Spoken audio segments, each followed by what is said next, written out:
There are stories that history refuses to remember, names that vanish from the records, faces blurred by the dust of time, voices silenced not by death but by design. Tonight, we open a file that was never meant to be found, a story of courage, betrayal, and erasure, set in the heart of a city that once burned with revolution. Welcome to the Forgotten File. Paris, spring of 1871. The city is a wound, raw and open, its grand boulevards echoing with the footsteps of soldiers and the cries of the hungry. The Franco-Prussian War has left France humiliated, the emperor deposed, and the people restless. Her name is Louise Marchand, a seamstress by trade, a daughter of the working class. And though she does not yet know it, a martyr in waiting, in the shadow of defeat, a new hope flickers. The Paris Commune, a government by the people, for the people, rising from the ashes of empire. Outside, the cannons thunder. Inside, the women whisper of freedom. But hope is a dangerous thing, and joins the other women in the workshop, their needles flashing in the half-light. In a cramped attic on the Rue de la Fontenoro, a young woman sits by the window, her hands stained with thread and blood. Louise has no family left but the city itself, and the city is bleeding.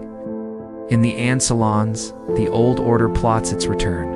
He is well-dressed with a hat pulled low and a limp that seems practiced. The government in Versailles, led by Adolphe Thiers, prepares to crush the Commune by force. At her door, she turns to confront him, but he is gonna vanish into the night. Spies move through the city like shadows, listening, watching, reporting. She lies awake listening to the distant gunfire, the shouts from the barricades. On her table, a letter waits, unopened. Louise's world is one of hunger and hardship. She wakes before dawn, her breath clouding in the cold air. Louise sees friends taken away in the night. Their rooms ransacked, their names erased from the lists. She sews bandages for the wounded, brings bread to the barricades, hides children in her attic when the fighting grows too close. She is not a soldier, but she is brave.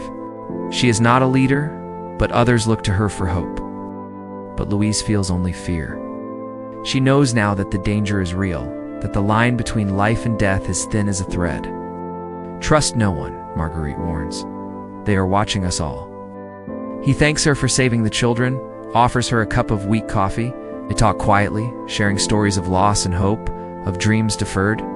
He is young, with kind eyes and a nervous smile. "We need someone we can trust," he says. "Someone brave, someone like you." A group of children, no older than 10, are caught in the crossfire as government troops advance. She has seen what happens to those who are caught, but she cannot turn away. Not now.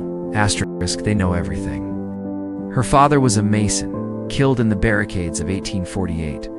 Louise attends the meetings in secret, her heart pounding as she listens to the fiery speeches, the promises of a new world. The Commune's red flags fly from the Hotel de Ville, but the mood is tense, uncertain. Food is scarce, tempers short. They sew uniforms for the National Guard, mend the tattered coats of children, patch together scraps of hope for a city under siege. She leads them to safety, her dress torn, her hands shaking.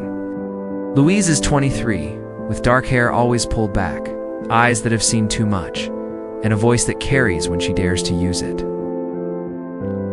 Her mother, a washerwoman, died of fever the winter the Prussians came. The Commune has declared the end of privilege, the birth of equality.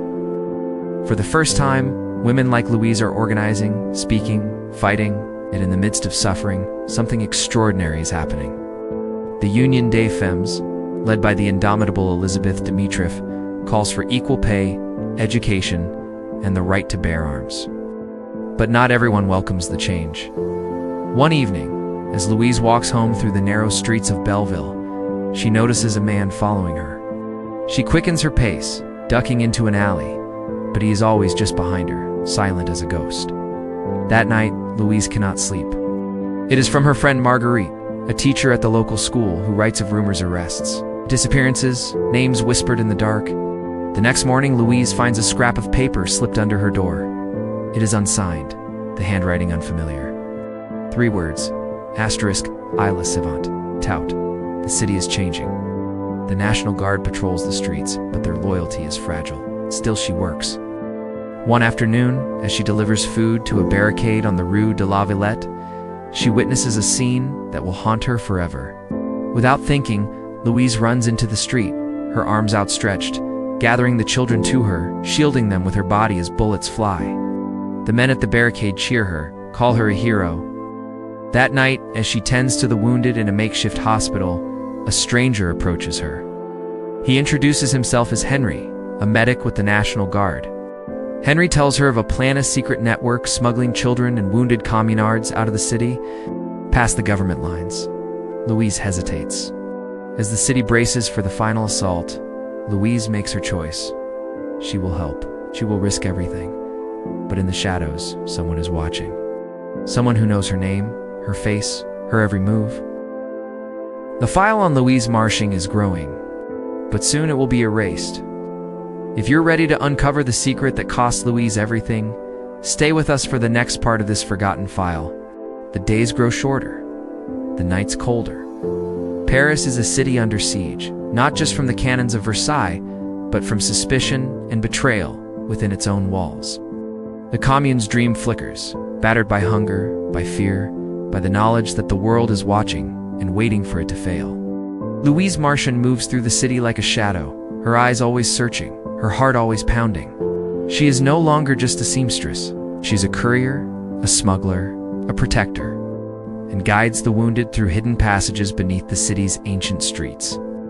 Together, they memorize the safe routes, the passwords, the names of those who can be trusted. Each day, she carries coded messages sewn into the hems of children's coats, slips ration tickets to desperate mothers. Her few possessions are scattered, her mother's shawl torn, her father's photograph missing. But the city is full of eyes. The network is small but determined. Henry, the medic, becomes her closest ally. They meet in the back rooms of bakeries, in the cellars of shuttered, always careful, always watching for the wrong face in the crowd. One evening, as Louise returns from a mission, she finds her attic ransacked.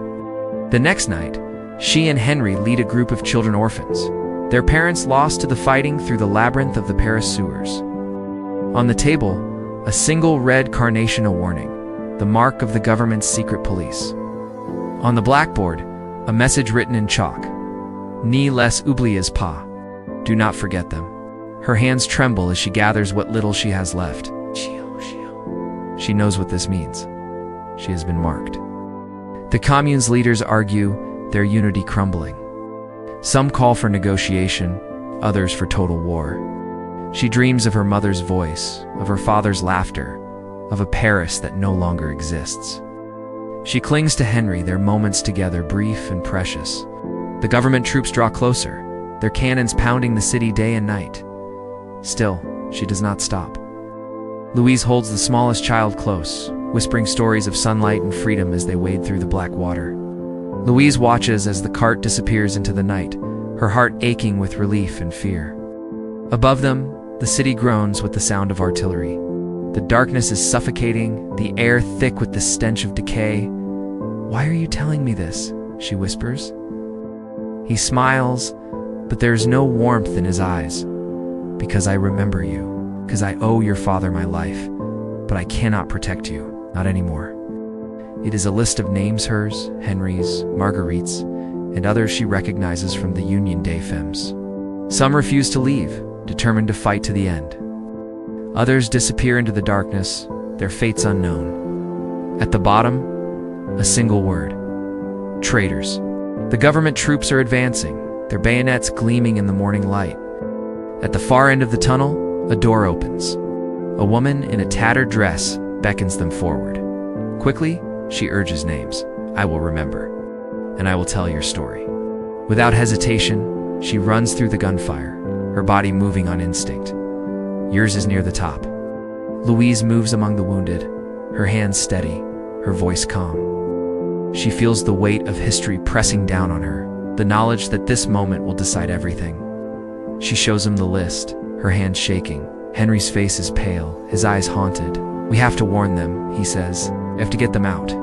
The world narrows to a single point of light, then darkness. They are searching the streets.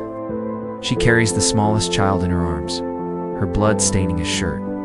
She stumbles into the street, collapsing as the children scatter to safety. The children are bundled into a waiting cart hidden beneath sacks of flour, but not all are saved. The next morning, word spreads that Marguerite, Louise's friend, has been arrested. School is closed, the children scattered. The government is preparing a purge. The arrests will come soon, swift and merciless. The true betrayal is yet to come. The erasure, the silence, the deliberate forgetting. Louise visits the empty classroom, her footsteps echoing in the silence. The city is unraveling. The National Guard is exhausted, their numbers dwindling. Louise feels the walls closing in. In the darkness, they share whispered promises of escape, of a future beyond the barricades. But hope is a fragile thing. One afternoon, as Louise delivers a message to a safe house near the Place de la Bastille, she is stopped by a familiar face.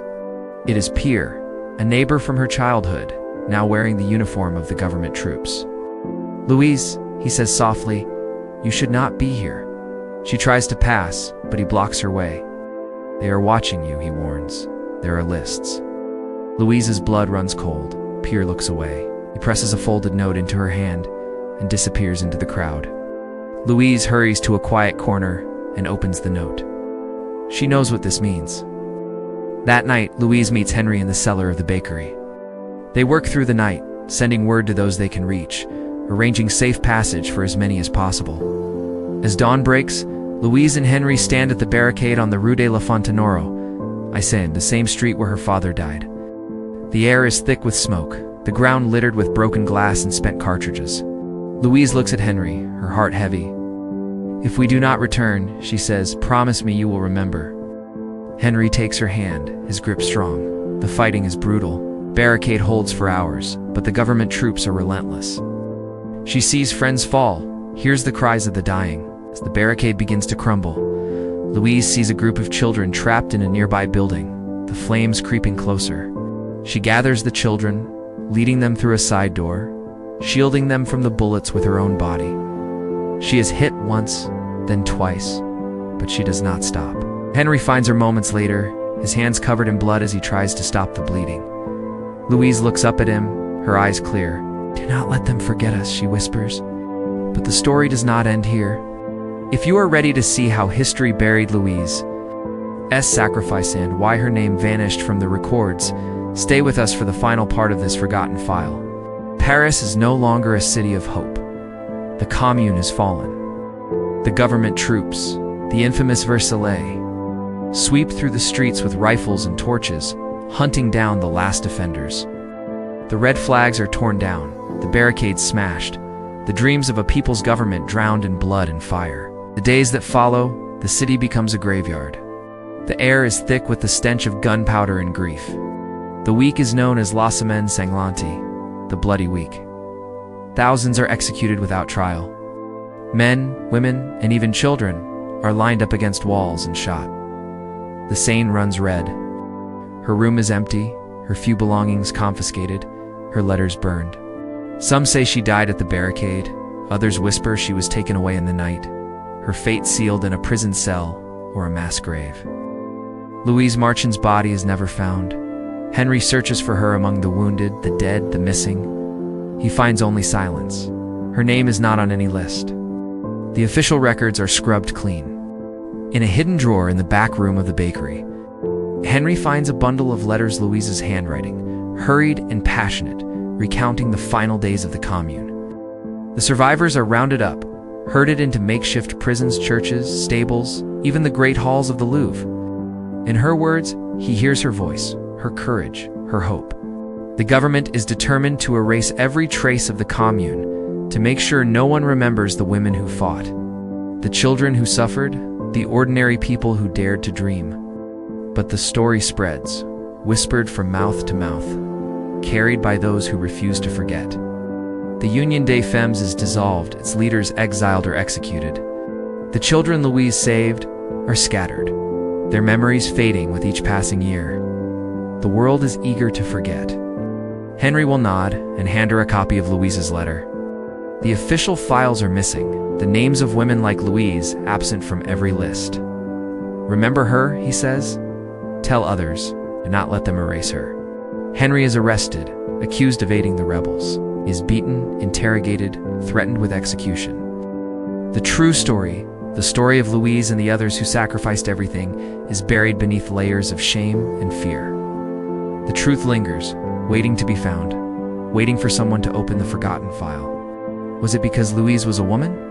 Or was it because her story, like so many others, reminds us that history is not just the tale of kings and generals, but of ordinary people who dared to dream? We have remembered Louise Marchand, and through her, all the forgotten martyrs of the Paris Commune. But he refuses to betray Louise, to give up the names of those who helped. He returns to the bakery, now run by strangers, and sits in the corner where he and Louise once planned their missions. In the darkness of his cell, he clings to her memory, to the promise he made. Do not let them forget us. Help us bring the lost stories of history back into the light. Because some files should never be closed. Outside, the city tries to return to normal. The newspapers print lists of the dead and the condemned, but Louise's name is never mentioned. The stories of women like her seamstresses, teachers, mothers are dismissed as rumors, erased from the history books. The truth is too dangerous, too inconvenient, too powerful. But not all traces are lost. He reads them by candlelight, tears streaming down his face, copies the letters, smuggling them out of the city, sending them to friends and sympathizers in London, Geneva, New York. Some are published in underground newspapers, others are lost along the way. Years pass. Paris rebuilds. The scars of the Commune are covered over with new boulevards, new monuments, new lies. The government celebrates its victory, painting the Communards as criminals, madmen, traitors. Henry is released from prison, older, broken, but unbowed. He tells her story to anyone who will listen quietly, carefully, always watching for the wrong ears.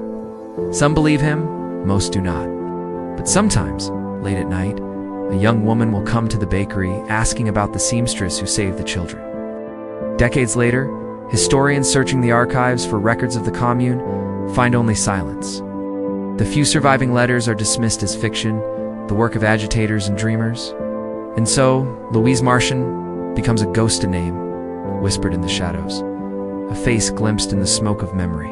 Her sacrifice, her courage, her love for the city and its people, consigned to oblivion by those who feared what she represented. But history is not so easily silenced. Why was this story forgotten? Was it shame or fear, or the simple cruelty of those who write the history books? A worker, a rebel, someone whose courage threatened the powerful? Tonight we have opened the file that was never meant to be found. If this story moved you, if you believe these voices deserve to be heard, share this video, subscribe to The Forgotten File.